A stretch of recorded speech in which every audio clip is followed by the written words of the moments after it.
Hey, everybody. This is the Fans View podcast.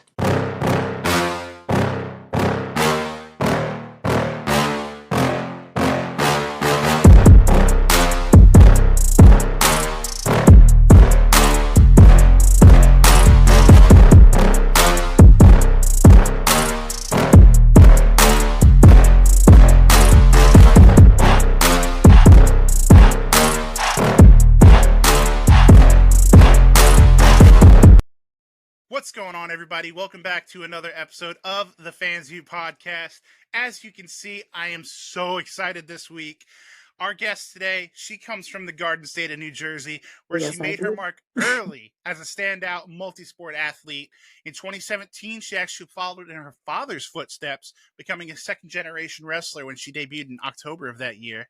She's competed Yes. all over the country.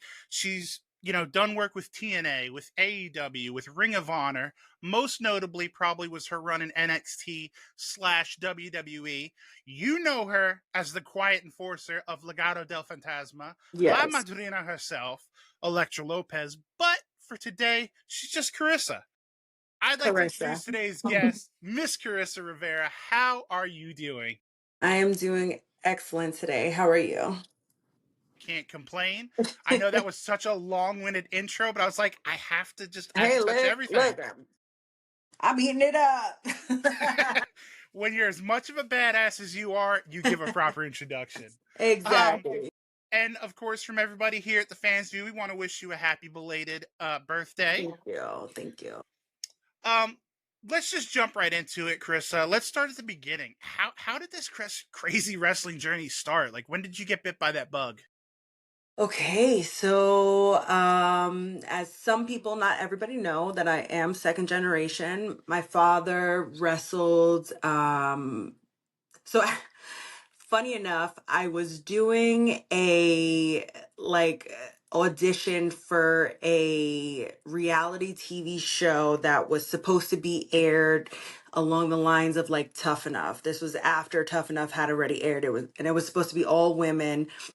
Um and that was the first time that I really dove into my father's like pictures and like all of the background of him. He passed away when I was only 6. So it was really the first time that I really did that. And when I did that, I had seen photos and everything of him wrestling at like he couldn't have been more than 15, 16 in Puerto Rico. Wow. And he was wrestling out there. His tag partner, who's a great friend, family friend of mine. I look at him as, like another father figure, Hugo Savinovich. He used to be a Spanish commentator for WWE Mm-hmm. back in the day. And seeing those pictures and videos, like it was amazing. But he is my inspiration. Even though that he passed away when I was young, I remember when I was younger, he wasn't wrestling at that time because he moved to the States when he was 18, pursued his career. He got signed with WWF at the time. Um, and he just, again, he is just my inspiration because knowing that he passed away and doesn't even know that this is something that I'm pursuing right now gives me so much, like, it just brings life to me because it's a connection that I have with him that if I didn't do this, I wouldn't, because I was Absolutely. so young when he passed away. But again, it's this is something, watching wrestling with him when I was younger, watching him work out in my basement, measuring his arms as he do things. My mom even says at their wedding he didn't even eat cake, he ate fruit. Like, so it's just it goes back to how what he was inspired by as a kid. And it's not just solely because of him, but it just happened to be that growing up, it just ended up my path going this way, which I feel like it was just meant to be. So my mom Right. was always friends with the Wild Samoans. As my father was on the road, my mom, she was the first police officer in our little town called Little Ferry at 19 years old. But when she met my dad actually, let's take it a step back. The reason that I am actually here on this earth was because my grandfather was he wasn't like a promoter for wrestling. He did like some promoting for like boxing on the side from what he normally did. But he had this show, it was going to be a wrestling show, and he told my mom, okay, like you have to come. You have to come. She was like, ugh, I gotta go. So, but she went, she sat first row, and my dad was wrestling at that show. There we And go. he saw her in the crowd, and he kept getting thrown out by her, kind of like, warming it up. And then after the show, he ended up asking her out. And look, history is made. They ended up getting There we go. married, and here I am because of wrestling. If she didn't go to a wrestling show to see him wrestle, I wouldn't even be here. So wrestling is literally why I'm here on this earth, why I'm born. That I love that. Was So yeah. Yeah, so was there like a particular moment when it kind of kicked in your head like, yeah, I'm going to do this? When I was younger, yeah, I always was, believe it or not, like a little bit of a tomboy. Like I always loved to play sports. I was always rough and tough because I had my boy cousins around. Um, and I wanted to box at one point. And my Okay. mom was like, you are not boxing. You are not messing up your face. You had braces. I didn't pay for your braces to mess all that up. My one cousin does hockey, and I saw at one of our family parties that they had for the hockey team, they had a girl who was their goalie. And I was like, oh, she's a girl. She's a goalie. I could do that. I was like, Mama. I want to do that. I want to play hockey. But then I got to the ice house in Hackensack, New Jersey, and then I saw all the girls walking around in their cute little outfits, figure skating, and I was like, I think I might want to be a figure skater. So I actually did that for a few years as I was younger as well. Okay. Yeah. That's hilarious. I can see it now. Oh, hockey's a wild move. Hockey's a wild Yeah. move. Um, But again, every going back to like the fighting with the Wild Samoans, Yeah, our family friends, Sam, which is Alpha Senior's son, and then Alpha's son, obviously. They had invited me to come down to one of their shows. I came down. I did some ring announcing for them because that's that's what how I they get started you. as. That's how they get you every I time. started doing ring announcing. And as I was doing it, like I fell in love with it. But then in the back, when I went to the back, of course, I had to ask my mom because I was only like 16 at the time. And, they asked me, like, would you be interested in wrestling? And I was like, well, hell yeah. But then because I was young and because we're family friends, out of respect for my mom, they had to ask her. And she was like, all right, like, if that's what you want to do it. So I started training. And it was so funny because I think it's probably still is in Pennsylvania. They have a very strict with the commissioners. So I was training, but when it would come to shows, the commissioners would come in to the shows. And if you were not 18 or older, like they would get fined. So, we had to be very careful. So I was only at that time, again, only interviewing, doing backstage stuff because they knew I couldn't get in the ring at that time. But it all led to then me debuting once I was 18 and able to get the ball rolling. So it's been fun. They've reeled you in young. I love that so much. Yeah.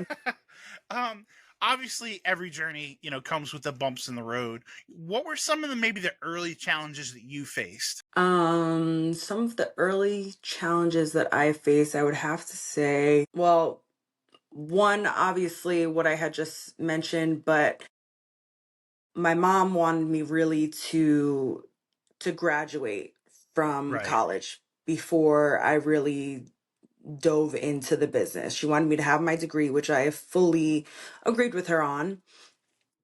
So I went to school. Funny story. I went to school my freshman year of college. I'm in because I didn't know what I really wanted to do. I started out as a communications major because I was like, maybe I'll work for like ESPN and work in like sports and interview athletes, whatever. Right. So my first communications class as a freshman, we had to do a speech in front of the class about who we are, what our aspirations are, blah blah blah. And I was in front of the class, and when I said, my father had been a wrestler and I want to follow in his footsteps, literally almost the entire class laughed. They laughed.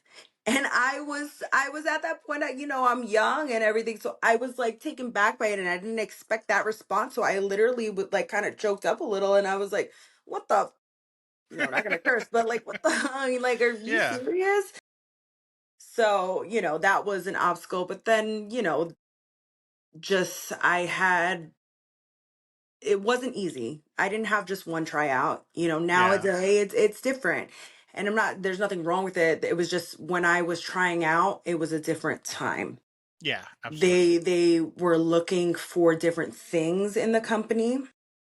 So when I had my first tryout, I was in homage of my father. He wrestled as Steve King in WWF, but in Puerto Rico and the Indies, I guess you would say, he wrestled as Chief Cherokee.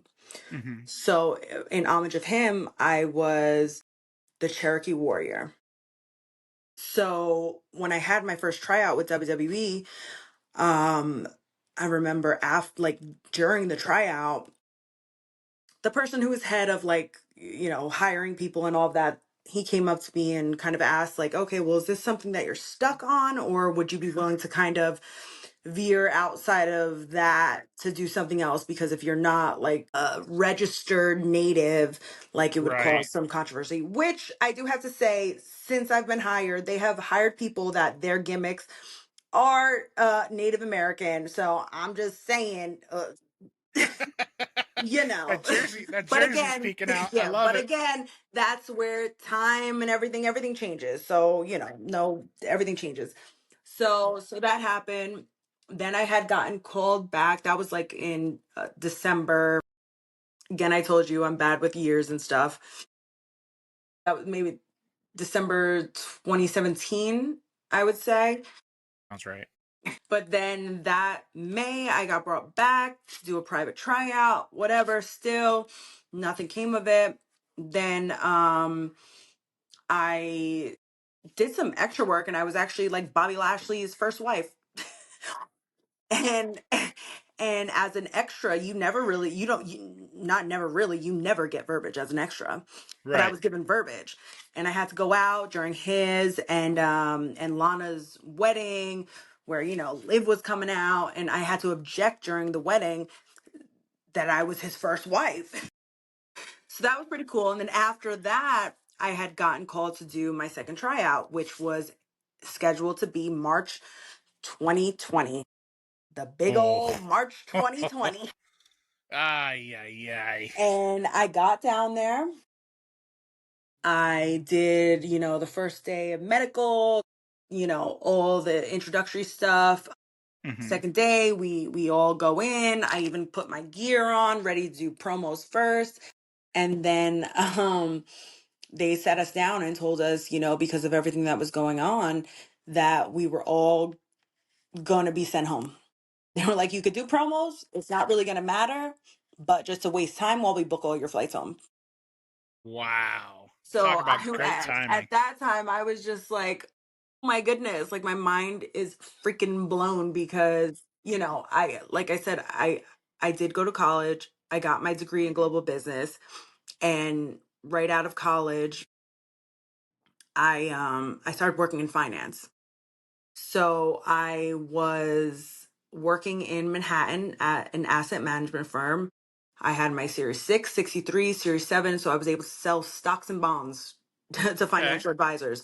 So I was doing that for some time, but during that I was saying to myself, Yeah, I'm making great money. I'm probably going to end up making more than I'd make in WWE starting out, probably really quick. Yeah. But it's not my passion. And I felt like I was going into work every day, kind of like putting on a face, like a facade of someone who I wasn't really, someone who I wasn't really, Right. So, and always wrestling was my true passion. So I said to myself, look, you're still young. I mean, you ain't getting any younger, but you're still young. So if this is something that you really want to do, now is the time to full blown go and try to get it. So Absolutely. I left that job and I, continued my bartending gig because throughout college I always bartended at the Capitol Grill in Paramus, Garden State Plaza Mall. But I had bartended there since I was 20 years old.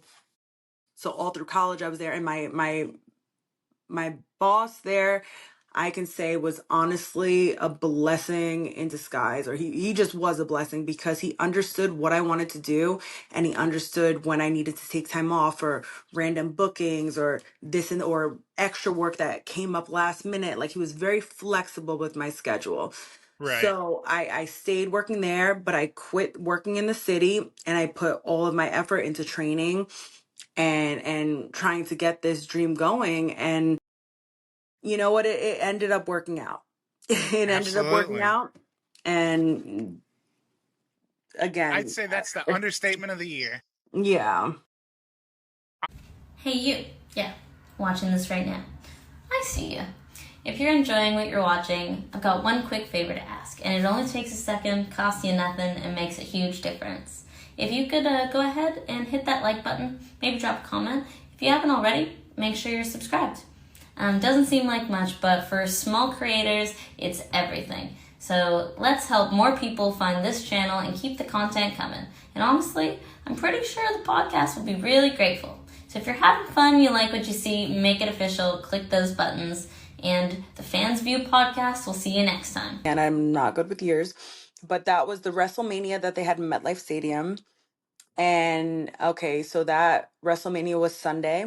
That was at the time when they had Raw Monday, Tuesday was SmackDown. So Tuesday we had SmackDown in Brooklyn, and they had asked myself and Chris Statlander to have a match with the Iconics for their it was like a title match, because they Yeah. had just won the titles at WrestleMania.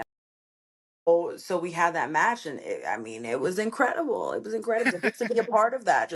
I thought it was incredible. Absolutely, for sure. And that's kind of what I wanted to ask you is what were those early unsigned days with the WWE like? I was just so focused on really working hard and really trying to accomplish my goals, and being an extra, that was just part of the grind.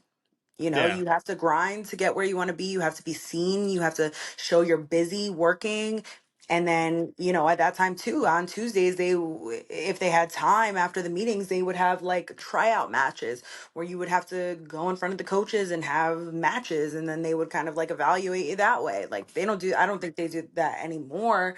But, you know, I look at everything as a blessing, and everything that I've been through, it was all just a step further in the direction of where I wanted to be. That's such a fantastic mindset that more people should really, subscribe to. I mean, you Um have to. yeah, especially in the business of professional wrestling, you have to. You um have to. Obviously you really made your name for yourself in NXT. We talked about it. Legado del Fantasma. How did that opportunity come about, and what was it like to work with somebody? I'm gonna single him out because he's obviously the biggest name of the group. But what was it like, A, to get that opportunity, B, to work with somebody like Santos Escobar, who even before WWE was a very well known name in Lucha Libre? Santos is one of my best friends now. Like, I look at him as a brother. He really took me under his wing and he helped guide me. But how that opportunity came about was because I went and I took that opportunity because in at that time, again, it was so different than it is now. When I got signed, it was different. When I started the way things transitioned, it was different. The way I left NXT, it was different. The way I left SmackDown, it's different now. It's just, it's always changing. And again, there's nothing wrong with that. But I had a promo class, and Road Dogg was ahead of the promo class. And sometimes, we had a head writer that would come in and look, because my group that I got signed with was the group that started 2.0. So it was the biggest group at that time that had gotten signed. That had like Carmelo Hayes, JC Jane, Gigi Dolan, Trick Williams, Braun Breaker, Cora Jade. Like it was all of and Man. more that I'm not Yeah. mentioning. But it was a lot of us. So we had gotten signed, and when I was in a promo class, I had heard, because I saw that Legado was in a feud with shoot. I told you I'm not good with names, but it was with Swerve, with BFAB, Hit row. Hit Row. Please don't Gotcha. hold that against me. I'm just not good with names. Everyone has But forgotten Hit row. It's not your fault. no, I'm not. No, well, I'm just not good with names. But they were in a feud with them, and it was three guys, one girl on their team, and I saw, okay, well, these guys, they have three guys, they need a girl. So Nice. I went into promo class, and I prepared a whole promo that was basically me doing something like as if they were like my family, they were like my cousin. And I did a promo where it was like, well, okay, well, she's over here, because it was right after she had she did hit them with like the baton or whatever. So I was like, all right, like if I'm really their cousin, like I'm not gonna let that shit fucking fly. Yeah. No, you're good. You're good. You're good. I don't know, but I'm not gonna let that fly, like so I did a whole promo, and because of that promo, I ended up getting put with the guys.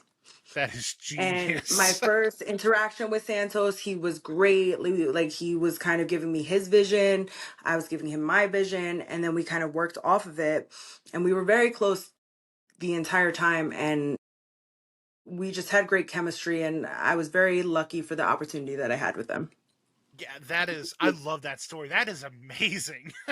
Just kind of, it's professional wrestling in a nutshell. It's just fake it till you make it. I mean, Yeah, and you know what? Sometimes you just got to go out there, and you just you yeah, can't just wait until it comes. You got to go out there and ask for it or exactly. demand it, Exactly. and Exactly. that's what I Make them did. tell you no. Make them tell you no. Exactly. Obviously, like Elektra Lopez, the character, like it really brought an edge to that group. Like you were the no nonsense, like China-esque, like enforcer. Like you were very quiet, you didn't say much, but like you were a badass. How much of that was character work, and how much of that was Karissa with the volume turned up to 12? I uh, so I would have preferred to be a little bit more vocal Mm-hmm. in my role, but the direction I was given was to not be so sassy in NXT. At least not be so sassy, just be like the silent but deadly kind of vibe. Yeah. Um, so it was what it was. Well, people see, the glamour of being on TV, but, fans don't really realize that grind, that everyday grind, not just in NXT, but even more so on the main roster. Um, what's something that really kicked your ass when you got called up that maybe people don't see? Okay, so people think, when people are commenting like, oh, well, you should be doing this, you should be doing that. Like, I'm sorry, but I could pitch all the ideas that I want in the world, but if the creative isn't on board with it, or if they have other creative for other people, or whatever their long-term vision is for other people, like, I have no control over that. Trust me, I have Right. wanted to wrestle. So since being with the boys, like, yes, it was a blessing that I got in with the boys, and we'll circle back around to me not, the Yeah. whole situation. Yeah. But it also hurt me, because I was just managing, when my whole goal of being in WWE, I don't mind managing. at least let me talk, at least let me do this. And I wanted to wrestle. Yeah. I want, and I still want to wrestle. And I feel like there's so much that I have to offer that I wasn't able to show the world because, again, not because I didn't want to, but because I wasn't given the opportunity to. Absolutely. So, I love the passion that is really coming out when you even talk about it. I think people are really going to appreciate that. Um, Speaking of that grind that people don't see, that travel schedule is next level, boy, obviously. kick your ass. Airports specifically have been real hot button issue these days. Mm. What's your take on fans at the airport, and have you ever had any like really uncomfortable experiences? So, fans at the airport, okay, that's fine. Sometimes though, when you're getting off of a long flight, sometimes, layovers where you're delayed or your flight even gets canceled. Now you have to sleep overnight in a city and then get on the first flight in the morning because then you got to be at like it's a whole thing. And, sometimes fans need to respect that. And especially as a woman, I've had a few times where I get my bags, or even if I don't have bags, I'm just walking to my car. And then if I'm by myself and fans just run up on you, Yeah, especially as a woman, even though I can handle myself, but like, there's a respect factor. yeah, All of the superstars love and respect you guys because if it wasn't for the fans, we wouldn't be where we are. But again, you need to have respect for us. And, there are boundaries. There's yeah, boundaries that's, yeah, people need to realize because at the end of the day, we're just people too. And if somebody's running up to me, I don't know who you are. You could be a mass freaking killer or whatever and try to kidnap me or something, yeah, like, yeah, that's for not sure. cool. But doing things in a respectful way, I have no problem with. But it's just when people kind of take it to that next level just because they want it, and Yes, it's like, all right, like you boundaries again. yeah, yeah. I love that you said that. I always like to hit on that with people that have spent time on the main roster because I think Bubba Ray Dudley has this saying that like I love, and he says, "Entitled fans get what they deserve, polite fans get what they want." And I think that kind of speaks to what you're saying. It's like Yes. treat be a human being. Like you're already at the Yeah. airport. Not that we're condoning airport people. Like hand up, I've been one of those guys before, but and I think you're kind of saying the same thing. It's like treat you like a human being, not like you're Exactly. a circus animal. It's and like you Because said, sometimes we're getting off of flights where we're like exhausted, or we yeah, look like shit, yeah, or it's I 4 just, a.m. I Yeah, just, I just want to get home or get to my hotel. Like I just, and again, we're human beings. yeah, So regardless of what we're going through with the travel, people have personal things that they're going yeah, through that we might not absolutely. always want to be, but again, in this industry, in this lifestyle, you have to always expect that you are on camera. But again, it's just boundaries and just having respect for one another. If you come up to me and you're super sweet, whether I look like shit or not, I might put on some glasses, but I'll take a picture and I'll sign your Right, stuff. But if you right. come up to me running after me like aggressive, Yeah, that's a different story. yeah. With 8 boxes of the exact same 8 by 10. That's a different story Yeah, because now you're trying to take my whatever. Yeah. yeah. I, I'm with you. you Like I know. said, I love to hear the perspective. Like I said, because I've been one of those airport guys, not the guy at 4 a.m. with 18 boxes, No, but and, but and there's nothing wrong with that because we have to expect it. We're superstars. You have to expect that people are gonna come up to you and want those things, but it's yeah, it's how you do it. absolutely. And that's kind of why I brought it up because I think it kind of gets lost on Twitter, X, Instagram. It's like, Hmm. you see these bad apples of these schmucks with, like I said, the carrying cases of stuff. It's Hmm. 4 in the morning and they're surrounding Rhea Ripley. And it's like, not all fans are that shitty. Yeah. um, but to get off of that, what was your weekly routine? Because I want to kind of transition to your call up. What was your weekly routine like when you were like featured on NXT programming? I would have training about 3 days a week. We had gym Monday, not Tuesday because Tuesday was TV. But Monday, Tuesday, oh no, Monday, Wednesday, Thursday, Friday. And then we'd have when I first started, we weren't having live events because it was still pandemic time. Right. But then slowly we transitions to that. So then it would be live events Saturday and Friday and Saturdays every Okay. other week, or it would change. Right. The Yeah. the good old fashioned armory tour. Yeah. Yep. Speaking of that transition, obviously you got called up. How much of like a world changer was it to you when, like you said, you're training 4 days a week, you're on the road, for the armory tour 2 days a week maybe, and you're at TV, but then you get called up to the main roster, and that's just a whole new level. What was that transition for you like? I mean, I've always loved to travel, so flying and stuff doesn't really bother me. Um, so it wasn't that bad of a transition. I mean, now you go from, honestly working every single day to now, just again, this is depending on the situation, depending on the time of year. Some people are on the road all week because they have interviews, they have media, they have this and that. But if you have none of that and you're just booked for TV, it's Mm-hmm. a little less workload. Yeah. You just have to fly out, you go to TV, and you fly back home first thing in the morning, like the crack of dawn, Yep. earliest flight. You're, Or if you're on before the west coast Jesus. of Yep. red eye. Yeah. Yep. So again, I love to travel. I've traveled all my life, so it wasn't. I knew that this is what it was going to be. I wasn't Yeah. surprised by it. I again, like, I've been an extra. I've sat with Regal talking, giving us the whole speech about, this is what you really want to do. You need to know you're gonna be traveling.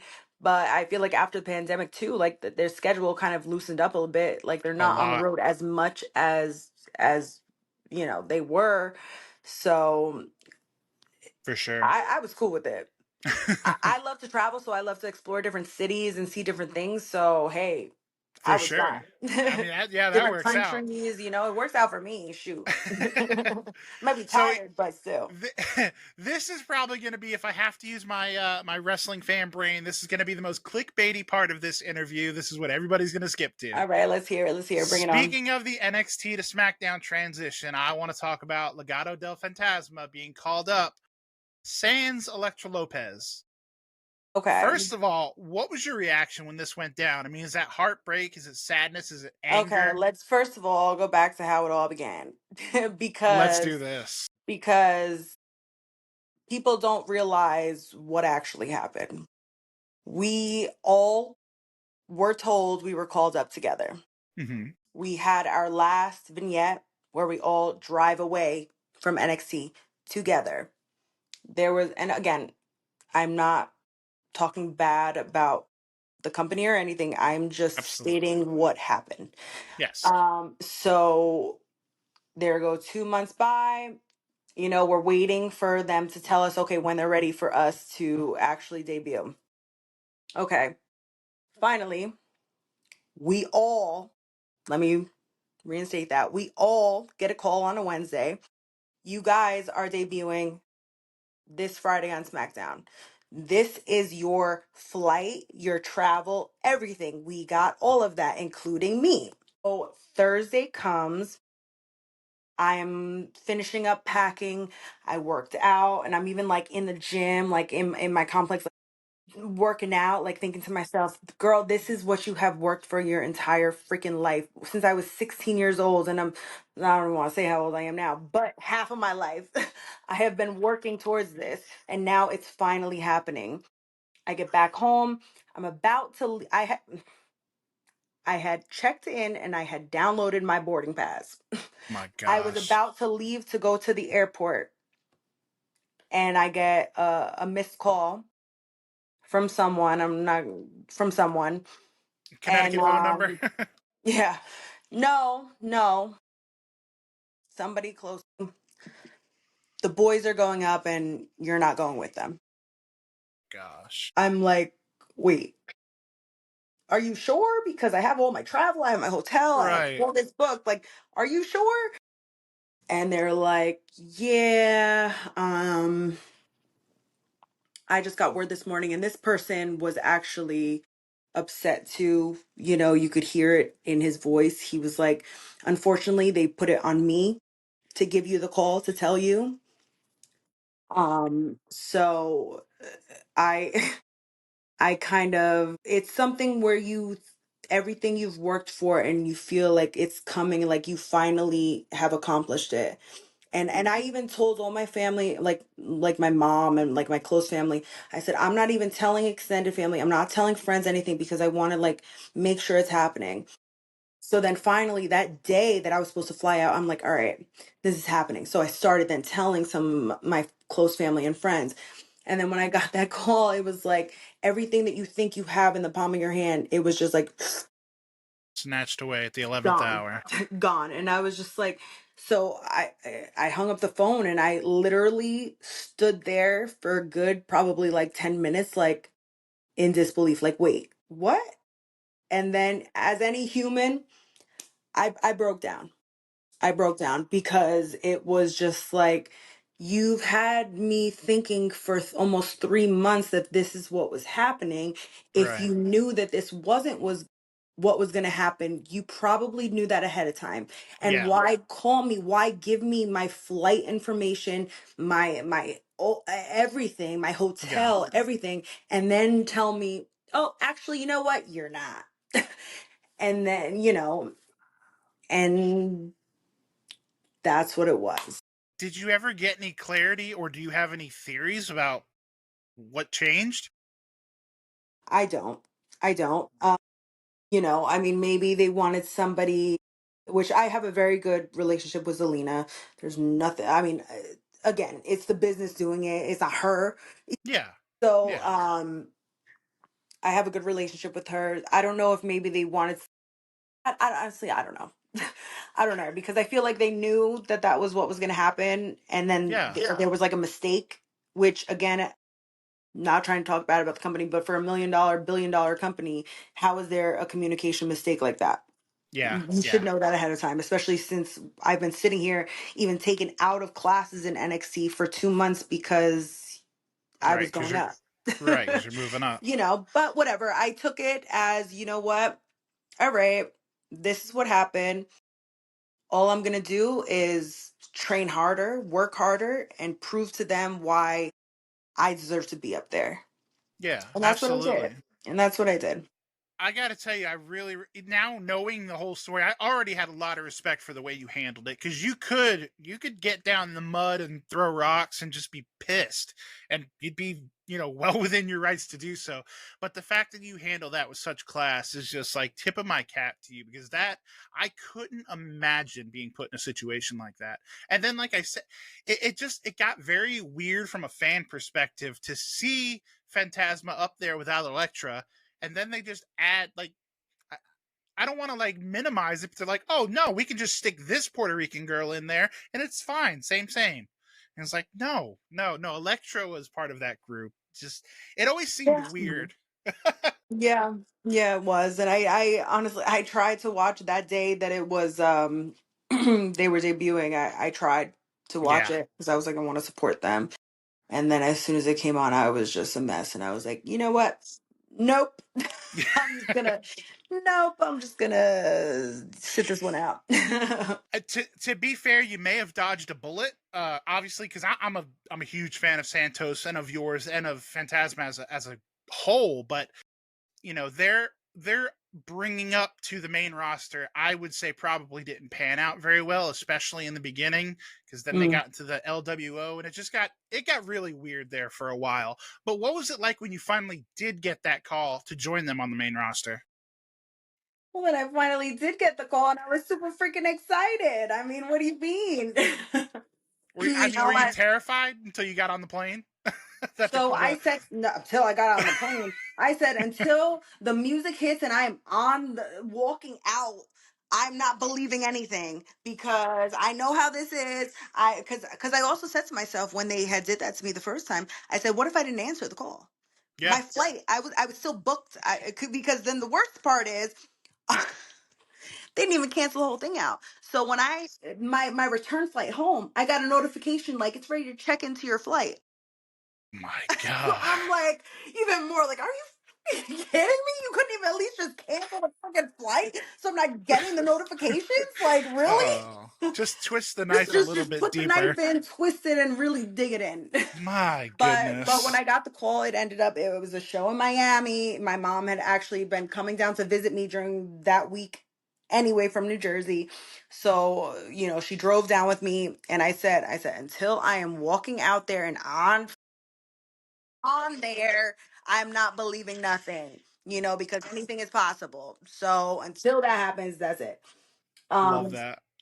so then it happened, and it was surreal. It was surreal. It was like, wow, everything that I've worked towards, and thinking about my dad, and like, again, him not knowing that this is something that I followed in his footsteps. Imagine like how, if he did know, how he would be feeling, and Yeah, just it was surreal.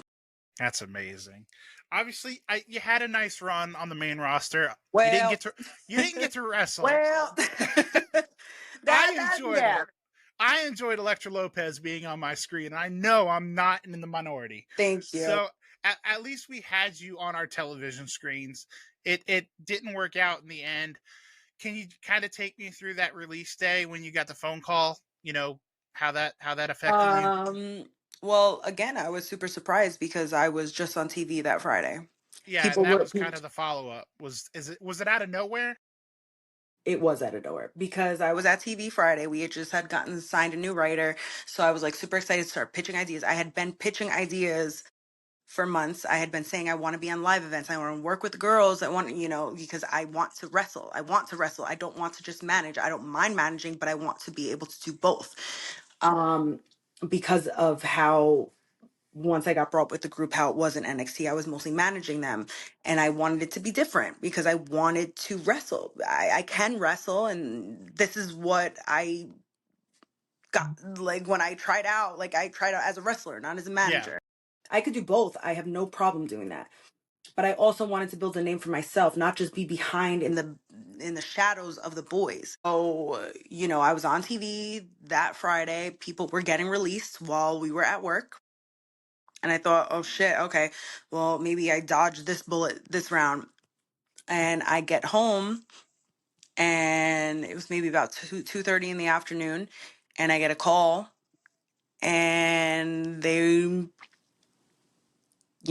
told me the news, and no reason given, nothing. But it's like, again, I'm not saying anything bad about anybody because I don't want that to be misconstrued. But No, no. I had worked so hard for this, and I feel like I wasn't given a fair opportunity. Yeah. If I was given an opportunity and I failed, then I can understand it. But Yes. you didn't really give me an opportunity to show you what I can do when I'm more than just a manager, where, whatever, I'm not even gonna say that, No, I, but I get it. It's like they shackled your hands and feet and they wondered why you couldn't, yeah, swim and to the you surface. you brought me up to be in this role, and you put me in a box, and Mm-hmm. then you cut me because it didn't work out, but you didn't let me open that box and show you what I could do. So it's just like, I was very surprised, got no explanation of what the reason was. It's just, that's it. um so I was very shocked. Once And it was actually a year to the day that I had gotten called up to the main roster too, so I'm like, oh, wonderful. wrestling timing always works out, doesn't it? Of And course. this is kind of a crazy question, and we're going to wrap it up here because you have given me so much more time than I anticipated. Sorry, I'm from Jersey, I talk a lot. Hey, I'm here with you. I'm here with you. Was it almost after, because obviously you're going to be sad. This is your dream that just got taken away from you. Once that emotion subsided, was there almost a sense of relief? Because now the wheels are off. Now you can go wrestle wherever you Yeah. want to. Did that kind of hit? So you know what? From dealing with the first not being called up, and then being told that you're not being called up, honestly, taking the release was actually less traumatizing than the first time, because I was like, oh well, here we go again, But it was almost a release because now, being boxed in something where people don't even know what I'm capable of, but are not even going to give me the opportunity to show you. Now I'm going to go out there trust you best believe I am going to continue wrestling, and I'm going to show everybody that didn't believe in me what I can do. And I'm Hell going to yeah. continue doing what I can do. And again, show everybody who Karissa Rivera is. I love that. That's all I can say. I love that. You definitely have the support here, and I feel like once people hear your story, because you've been very quiet, you haven't been all over social media. I'm the type of person, like, I like, I don't like to stir up drama. Yeah, yeah, No, I like to keep absolutely. to myself, keep my private business to myself. But at the same time, I know a lot of people, even when all that stuff happened, a lot of the coaches in the PCs didn't even know the true story of like really what happened, of why I didn't Yeah, go up with the boys. Like a lot of people don't. yeah. So Yeah, it's confusing to us on the outside. I can't imagine, how some of the people on the inside, feel. But kind of hearing the story about how you didn't go up, it kind of seems like the left hand didn't know what the right hand was doing sometimes up there, which is mhm, shocking for $1 billion business. But no judgment here. I'm a fan. I love the WWE. Like you said, we're not here to sling mud. We're just telling the story. That's all. Uh, exactly. and like I said, we're gonna wrap this up here pretty soon. But one thing I had to ask you about, I know you did the interview a couple months ago when you were still with the company. It's your interview with Dr. Bo Hightower. Obviously, while you were getting adjusted, you were Oh interviewed. yes. I honestly just came across it for the first time yesterday, and I had to ask you about that. Had to be the craziest experience. It was cool. He was cracking me all up in places I didn't even know could crack. So it was fun, being interviewed and then having that experience at the same time. So, I mean, it was fun. I Is had a it great safe to time. say? Is it safe to say that's like your most unique interview experience? I would say yes. Well, I'm getting my legs stretched this way, my back broken this way. I'm telling you. It was. So, putting WWE in the rear view, and that's not to say it's not in the windshield down the Exactly. road, You never know. but looking at your career so far, is there a moment that stands out that you're most proud of? Even though I didn't wrestle, being able to walk out at WrestleMania right after I had gotten called up. I feel like no matter what, I can at least say I was out there walking down that ramp, seeing the energy of the crowd, my family being in the crowd, them crying over it. But being out there and being able to experience that again, even though I didn't wrestle, but being able to be a part of it and experiencing it, that was my most memorable because I mean, the WrestleMania is what, if you're in WWE, is what you strive to be a part of. So the fact that I was a part of that, I'm forever thankful. And again, it was incredible. Yeah. I mean, like you said, maybe you didn't wrestle, but the number of people that have even walked down that ramp is very few in the scheme of And we things. didn't even know. We didn't know that we were all going out until last minute. It was very up in the air whether we were, whether we weren't, whether we No, were. no, that So, shocks me. yes, yes. So when we found out like we were and then we actually rehearsed, I was like, oh shit, this is happening. Maybe, You unless know, they change their mind right before you go oh, through the you never curtain. know. You could be in Gorilla and they say, oh, actually, don't go out, stay back. Oh my You goodness, never I'm know. terrible. I'm terrible. But What it's the would business. Yeah, absolutely. At the end of the It's day, what it like you is. said, it That's is what a people it that get into this, you need to know like this is the business and you need to have a thick skin. If you don't have thick skin, you're you're gonna have a tough screwed. time. You're gonna Yeah. have a tough time. To kind of put a bow on this, what would Carissa Rivera be doing had she never laced up that set of wrestling boots? Probably working in finance in the city. Making a Making probably shit ton more of money money. than they're making a shit ton of money. But Our- not being as happy, as fulfilling my dream. Because like they say, you could work every day, but if it's something that you truly love, it's not work. yeah, So you can't put a price tag on happiness. absolutely. Absolutely. Well, I have a segment here called The Fan's Eye View that we're going to run through real quick because I know our time's getting a little tight. I have a picture I'm going to throw up on the screen for you, and if you could just give us a quick little story about it, I know we'd all be Okay. grateful. First one here. This, Okay. yeah, this looks fun. That was really fun. That was right when I got called up. I had that little, feud with BFAB, and we were actually able to get, that type of match. And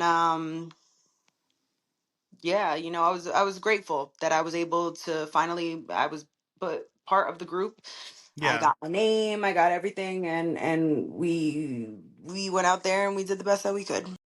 Yeah, and I mean, it not for nothing. Women's street fights aren't, a hot menu item. So Yeah, you I are feel like in, now a little bit more, but at that time, yeah, it was yeah, definitely something more newer. for sure, for absolute sure. Let's see what else we got for you. Here, we're gonna go back in the vault for this one. My match in Puerto Rico.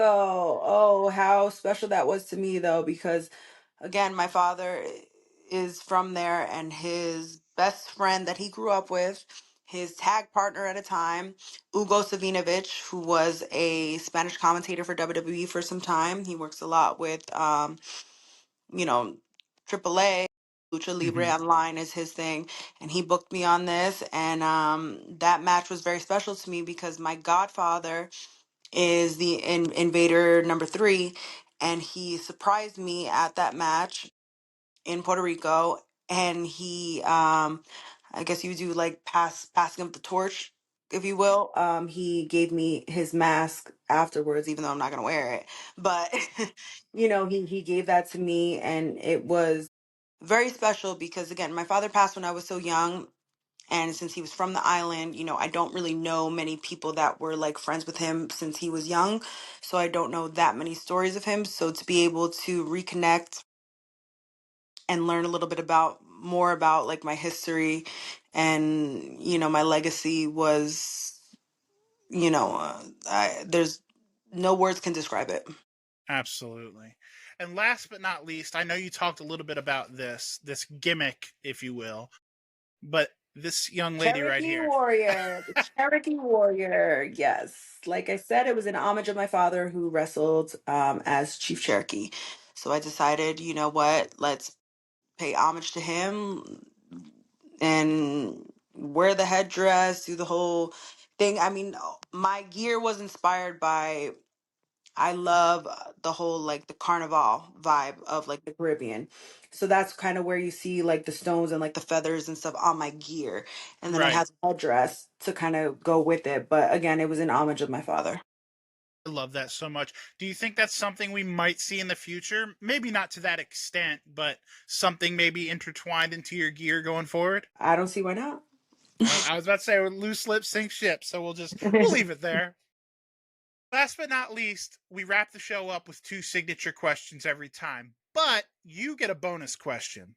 Oh, oh, First and foremost, since you're a fellow Jersey kid, I've got to ask you maybe the most important thing ever. Pete's or Wawa? Wawa.